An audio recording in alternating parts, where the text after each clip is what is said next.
My name is Amy Race, and I'm a detective in the Special Victims Unit, and I've been at Unified for just over 5 years, and I love it here. And oftentimes when we're working cases or just out in the public, people come up and they're like, what made you want to be a cop? And my story has not only affected me and my life and why I'm here, but it's neat to actually get to know some of the officers who unfortunately were on the scene of why I'm here. So back in October 22nd, 2001, my cousin had previously in '98 suffered a severe crash, and he got heavily addicted to OxyContin to the point that he was grabbing bottles and just taking them down as often as he could. So he was a former Marine, and he had just had enough. He kept going to the doctors saying, please amputate my legs, and they wouldn't. So my cousin went up to a store in Salt Lake City, and he held a couple people hostage, and he took a whole bunch of pills.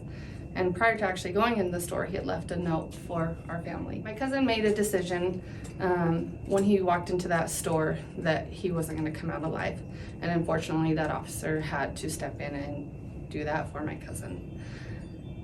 In the process of the investigation, a female detective actually came to my family's home, and her empathy for what we were going through just floored me. I couldn't believe that here's someone who their fellow coworkers just had to do this terrible thing and they're probably suffering, and she came in and was completely empathetic to my family and wanted to hear the good things about my cousin and the things that made us proud of him and the times before he was addicted to the medication. And I'm so thankful for that detective. And unfortunately, that detective passed away before I became a law enforcement officer, but I really wanted to have that person be there when I graduated because they are the reason that I'm here today.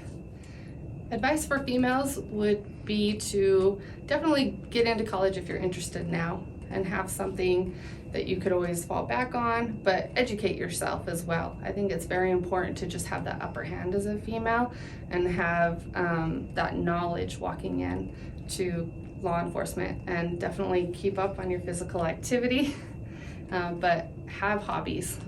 And don't forget that when you're headed towards your goal, just continue to have the hobbies in life besides your main goal.